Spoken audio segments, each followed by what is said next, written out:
expecting, though, for it to come to a stop and for Rupert Friend, aka Agent 47, to step out. And then I would be like, it'd be all worth it. That'd be pretty sweet. But unfortunately, that did not happen.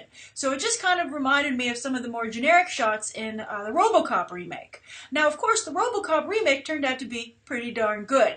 So I hope that we're as pleasantly surprised with this redux. This isn't so much a remake as a reboot of this video game turned movie. Now, of course, the first one starred Timothy Olyphant, and while I did see it in theaters, I don't really recall it very well. The biggest impression I have is thinking, why can't Timothy Olyphant get better movies? I'm a big Timothy Olyphant fan. He's so good on Justified, and that show has run for so many seasons that thanks to syndication, etc., he will be on Easy Street for the rest of his life. So I'm glad things worked out for him, even if he didn't get to be a big movie star. Now, as for Rupert Friend, when the trailer started out, I felt to myself, I liked you on Homeland, but I don't see you pulling off the bald look, the shaved head look, so to speak.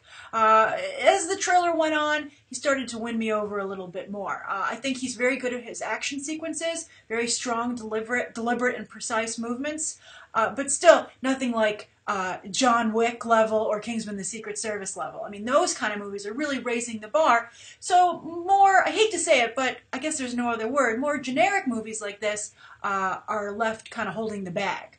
But what really excites me about this trailer more than anything else is Zachary Quinto. And I'll tell you why. I have been a big fan of Zachary Quinto since his debut on Heroes. He was just phenomenal in that role on that television show. And I was very excited when he landed the role of Spock, of course, in the Star Trek movies. And he's a very good Spock to this date. But as he discovered, and it's an unfortunate truth, it's hard for openly gay actors to get work, you know, in big mainstream projects. Again, it's an unfortunate reality, and we actually discuss it a lot here on Beyond the Trailer, and a number of you are always telling me that that's not true. But then how else do you explain what's really happened to Zachary Quinto's career? And if it wasn't for Ryan Murphy kind of keeping him relevant with cameos and etc. on his American Horror Story seasons, and Ryan Murphy, by the way, is also openly gay and very involved in that community, I think that Zachary Quinto would really have nothing on the board here, except for, you know, of course, the Star Trek movies, and he has another gay-themed movie with James Franco that just has been hitting the festivals. But he hasn't been getting a lot of mainstream work where he's not, you know, involved in a storyline that has to do with being gay. And that's unfortunate. He's too good an actor to be sidelined like that, and it speaks to problems within the industry that, for instance, Rupert Everett spoke out about back when he made his big debut in My Best Friend's Wedding, but then couldn't build a career after that. So you can see why some actors still decide to remain closeted. Although, interestingly, it really hasn't affected Neil Patrick Harris, but he's more of a host and does more comedy movies, so I guess that's why he's able to get around it. Well, he did Gone Girl as well. But then there, you know, still, it wasn't like a straight-laced lead, I guess. Straight-laced is not a great choice of words, I guess, but I hope you understand what I'm trying to say.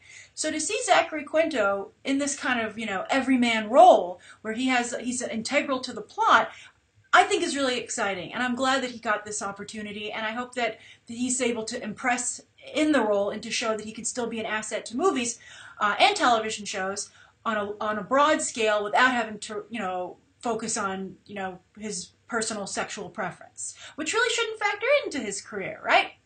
All right, so that's my review of the Agent 47 trailer. Oh yes, there's one other thing I wanted to add to it. I really do not like that they took the Rorschach line from Watchmen and stuck it in here, where he said, "You're not locked in here, I'm not locked in here with you, you're locked in here with me." I mean, I guess they plussed it by adding the gun to the discussion, but still, that's Rorschach's line, and I don't think it's cool to steal it. And, you know, they say Agent 47 or Hitman 47 never, the game's called Hitman, but Agent 47, you know, never misses his man. Well, neither does Rorschach, so Agent 47 better watch his back.